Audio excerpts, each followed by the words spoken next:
Hello, my name is Sloane Moore and I'm studying concept art. A bit about me. I'm a senior this year at Frisco High School and a member of National Charity League, which is a mother-daughter volunteer organization, as well as National Art Honor Society. I also enjoy martial arts. Ever since I was little, a big focus of my life has been art. I normally do traditional art and enjoy drawing and painting the most. I've also previously spent 2 years studying graphic design and illustration at the Cates Center. Art is something I want to be doing for the rest of my life, so I'll be studying illustration at Savannah College of Art and Design next year. My quote is, "I dream of painting and then I paint my dream," by one of my favorite artists, Vincent van Gogh. I love translating my ideas into artwork and getting other people's ideas out on paper for everyone to see. This is what I want to do for the rest of my life. For this reason, I've decided to study concept art. Concept art is the visual development of ideas. It's used in a whole range of industries, from comic books, industrial design, set design, theme parks, costume design, and most notably in the game and movie industry. I decided to focus on concept art in video games because it's a growing industry here in Dallas and lots of companies are moving here. For video games, concept artists design the characters, creatures, props, environments, vehicles, and all the visuals that will be seen in the game. Their job is to convey the overall style and theme for the games in their artwork. I've interviewed 6 artists this year, a freelance illustrator, a storyboard artist, and 4 concept artists. Because art-related fields are all about improving your skill, all the artists are really eager to help new artists learn and develop and enter the field as well. I asked Mr. Phil Ward to be my mentor, and he graciously agreed. He's a concept artist at Nerve Software and has 10 years of experience as a concept artist in the gaming industry. He's worked at lots of different game studios, including Zynga Dallas, Bonfire Studios, Ensemble, Gearbox, and TKO Software. Some of the more notable games he's worked on is Halo Wars and Borderlands. As I said before, the game industry is fast growing. Mobile games are the fastest growing segment of the industry, but they're not an area I would want to work in. Because mobile games are for phones and the screens are so small, all the designs are extremely basic, simple, and colorful, and they're not that interesting to work on. So I'd rather focus on games for devices like Xbox and the PlayStation. Even though the game industry is growing, the field of concept art is still relatively small. Because of this, all the artists know each other, so networking and staying connected is very important. Concept artists can work either freelance and get hired by production companies to make pieces one at a time, or they work on salary for game development companies. Game developing companies are constantly changing. Companies start out as independent, and if they have a successful game, they are often bought out by bigger companies. And if a game isn't successful, they're closed down. So artists are always moving from company to company working on projects. New artists in the industry are often taken advantage of. Startups will ask them to do work, and then if the pitch falls through, they won't get paid. And then when they work on salary, they'll be asked to do extra work without it being included in their payment. But that's part of it. What matters is that they get work for their portfolios and improve. All the game studios I visited are different, but most have extremely casual and comfortable working environments, which is really good for me because it's a great place to make art in. When making concept art, most artists create them digitally in Photoshop by painting. Photoshop allows them to work quickly and effectively. It's also extremely versatile. They can change the whole look of an image with the click of a few buttons. It also allows them to be able to combine and manipulate existing images and photographs to achieve textures faster.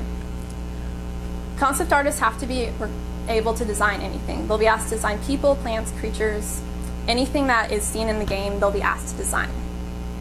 They'll also be required to produce many different ideas and designs for one project. They have to create hundreds of designs for one game, but only a few of them will actually be picked and used. The rest are trashed. That's part of the job. When creating concept art, artists start out with small thumbnails for designs. The thumbnails allow them to work quickly and fast and get a bunch of ideas on paper. When working on thumbnails, they can pick the designs that look best. If a design looks bad as a thumbnail, odds are they'll look bad when it's full size and painted as well.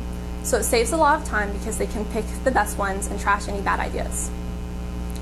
After completing some thumbnails, the concept artists work together with art directors to pick the best aspects of the designs. Sometimes they'll combine favorite elements and put them together into rough sketches.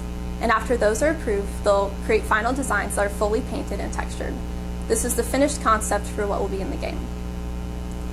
The final designs are then given to 3D modelers. Many concept artists also know how to work 3D modeling programs such as ZBrush, and being able to do both the 2D and 3D part of the job gets them more likely to be hired. After the 3D modelers finish their part of the job, they give the models to the animators. The animators use the outer skins to rig what's like skeletons to the inside and move them around to animate them. Knowing the whole process from design to animation is important because the concept artist has to be sure to always think about how their designs will work in the game, how they'll move or function with the characters. It's a very technical thing to design, and for this reason, many of the artists I interviewed suggested studying industrial design as well.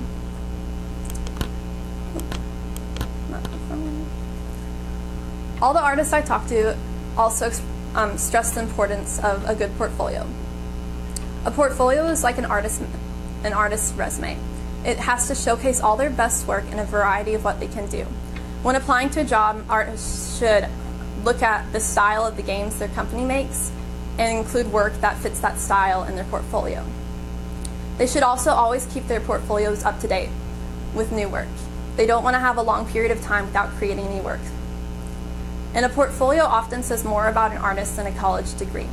Some artists I talked to, they studied animation in college and got their major in that, but their portfolio has enough skill in it to get them the job as a concept artist. Because you have to be skilled at digitally painting to become a concept artist, for my original works, I created a portfolio of practice pieces to better understand how to paint digitally. During the creation of my original works, I learned how to use the brushes, manipulate color, and use other basic Photoshop skills, as well as to improve my drawing skills. With every piece I painted, I would show it to my mentor and he would critique it. He'd pick out small things that I should improve on and suggest different techniques for creating new ones. Afterwards, I would apply the suggested changes and then use what I learned for the next pieces I created. In the portfolio, I have still lifes, landscapes, figure drawing, creature designs, and portraits. The purpose of my original works was to help me rapidly improve my digital painting skills in Photoshop. I started out with still lifes and focused on the form, shadows, and color. It was the best way to get used to using the brushes and blending the colors in Photoshop. And it's a very basic practice for all artists and helped me quickly improve. I also worked on landscapes, which turned out to be the hardest things to paint in Photoshop because there's so many different things you have to include. It involves depth, perspective, lighting, shadow, form. So there's a lot to worry about when you're painting landscapes, and it was a lot harder to finish them out completely because of all the detail involved and everything. To help me with this, my mentor suggested a way to paint landscapes. You start out by focusing just on the forms and values and paint the whole painting in grayscale.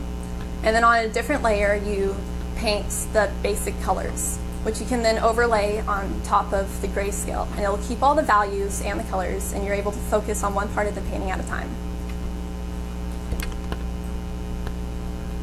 Next, during my original works, I focused on doing some figure drawing every day. It's another basic drawing exercise, and I used a random pose generator of 60-second gesture drawings to make little quick figure drawings.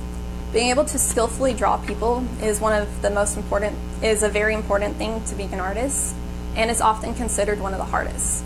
You have to be able to express the weight and movement through the lines of the people. But by practicing figure drawing often, you're also able to apply what you learn about the human anatomy to making your own poses without having to look at reference all the time. Because creativity is a big part of being a concept art, for the fun of it, I also practice doing creature designs by designing dragons based off of animal heads. It was just for fun, but I enjoyed it. I also worked on portraits. When I do traditional art, I normally focus on portraits. So practicing portraits in Photoshop helped me get comfortable with painting really fast. But it's difficult to achieve the correct skin tones and hair colors as well as the textures in Photoshop because the brushes work completely different than if you were using real paint. I also have some works in progress that are not yet completed in my portfolio. And I've been applying all the techniques I've learned throughout the rest of my original works to these pieces as I've been working on them. This one I started before I got my mentor, just for fun, to try to get the hang of using Photoshop. And every time I meet with him, he'll critique it and I'll change a bit and add a bit of what I learned. And this piece is an environment design that was requested by my mentor. It's a look and feel environment piece for an upcoming project of theirs. And it's not a design that would actually be used in the game. The look and feel pieces are used for pitches to help promote to help get the game started when they're first pitching it. It should give like an overall feel of what the game or the level of the game will look like in the world. All the skills and techniques I used for creating these pieces for my original works are what I'm going to be directly applying to my final product. I intend to keep practicing and improving my skills in Photoshop.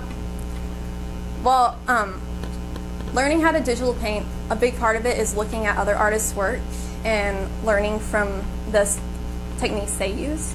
But that can often be very intimidating because they're so good, and it's a bit daunting to think that your work could ever be that great. But anyone can be good at art if they just practice and are dedicated and persistent. That's all it takes to improve. Thank you.